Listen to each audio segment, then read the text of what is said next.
There was a time when one man completely ruled the game, winning almost everything, breaking records, and making it look easy. Crowds followed him everywhere, and opponents already knew they were playing for second place. His prime wasn't just dominance, it was pure madness. You have to see it to believe it. In the early 2000s, there was no one on planet Earth who could touch Tiger Woods. No one even came close. This wasn't just a good run of form. This was complete, terrifying domination. You either showed up to a tournament hoping Tiger didn't, or you showed up ready to fight for second place. That's how real it was. From 1999 to 2002, Tiger didn't just play golf. He owned it. He wasn't playing against the field. He was playing a different game, at a different level, while the rest of the sport scrambled to keep up. Every swing, every putt, every stare down, it all screamed one thing: I'm not like you. And he wasn't. Tiger's 2000 season wasn't a season. That was a sports apocalypse. He started with win after win, and by the time summer hit, the question wasn't, can Tiger win? It was, who's even gonna survive? He crushed Pebble Beach at the US Open by a ridiculous 15 shots. 15. That's not competition, that's public humiliation. Nobody else was under par, just him. Everyone else, wrecked. And right when you thought maybe that was the peak, boom! He shows up at St. Andrews for the Open, avoids all 112 bunkers like he had cheat codes, and walks away with another 8-stroke win. Golf fans had seen dominance before, but not like this. This was surgical, cold, ruthless. He wasn't just better, he made the course look easier than a video game on beginner mode. But even in the middle of all this chaos, Tiger was still getting better. His physical training, brutal. Waking up before sunrise, running miles, lifting, then hitting balls for hours, and not for fun, for war. He didn't party, he didn't slow down, he just grinded, like an assassin perfecting his craft. And the sport? It broke. Courses literally started redesigning themselves just to stop him. They called it longer holes, tougher bunkers, narrower fairways. Imagine changing the rules of a sport because one guy is just too good. That's what Tiger did. But the most shocking part? He wasn't just crushing tournaments, he was dragging golf into the spotlight by himself. TV ratings exploded, sponsorship money poured in.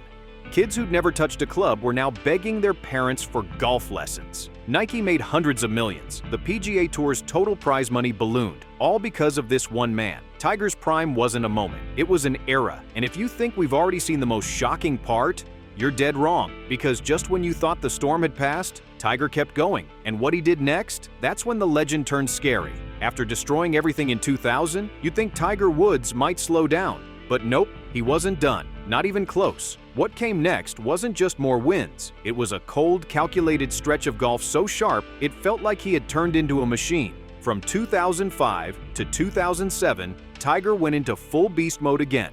But this time, with a different kind of fire. He wasn't just trying to beat you, he was trying to erase any hope you had of ever catching up. And he did it while going through one of the hardest times in his life.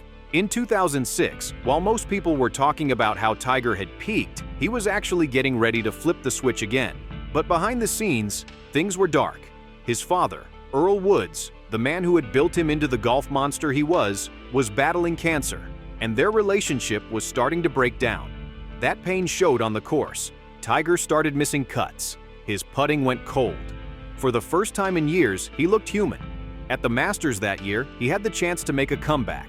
He played smart for 3 days. But when Sunday came, he missed easy putts, messed up eagle chances. It wasn't about skill, it was mental. You could see it. He looked lost. And what made it worse? That was the last tournament his dad ever saw him play. Just a month later, Earl passed away, and everything hit Tiger all at once. His next tournament? He didn't even make the cut. His record-breaking streak of 39 straight cuts in majors, gone. People started asking, is this it? Has Tiger finally fallen off? But what they didn't know is that Tiger wasn't finished. He was reloading. Just weeks later at the Open Championship, Tiger came back with something new, something personal. He skipped the driver. He controlled every shot. It was clean, quiet destruction. And when he sank that final putt, he broke down in tears. Not from joy, but because he did it for his dad. That moment showed us something rare. Tiger wasn't just a killer on the course. He was also a son who just lost his biggest fan. Tiger didn't just come back. He came back with rage, focus, and a message. I'm still the best, and I'm not going anywhere. And just when you thought the fire might cool, Tiger decided to take it even further. What came next in Tiger Woods' run was pure madness. If his comeback was personal, the rest of 2006 was just plain violent, not with clubs, but with results. Tiger flipped a switch, and once it was on, nobody could turn it off, fighting for second again. But Tiger didn't even stop to celebrate. Why would he? There was another major to win, and that's when the 2006 PGA Championship happened. Tiger showed up at Medinah, the same course where he had already won back in 1999. This time, though, he looked even more dangerous. Round after round, he built a lead with robotic precision. His swing, flawless. His putting, ice cold. And on Sunday, he didn't let anyone get close. He cruised to victory by 5 strokes. Just pause for a second. In the span of 4 tournaments, he won 3, 2 of them majors. And this was after losing his father, missing a major cut, and being written off. People were saying golf needed Tiger. The truth? Tiger didn't need golf. Golf needed to survive him. But wait, he wasn't done. Tiger kept playing like the rest of the field didn't exist. He rolled into the Deutsche Bank Championship and won that, then the WGC American Express, then the Tour Championship, and finally, to put the cherry on top of 2006, he won the Target World Challenge 2. That made it 6 straight tournament wins to end the year. So let's recap. He lost his father, had a breakdown, came back, won 2 majors, and then ended the year with 6 straight victories. Who does that? No one. Just Tiger. And if you think it was just a hot streak, in 2007, he only got better. He played in 16 PGA Tour events that season and won 7 of them.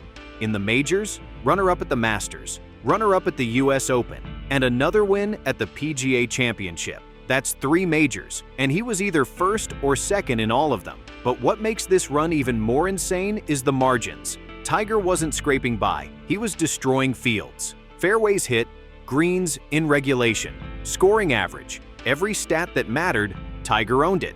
And the mental game? Forget about it.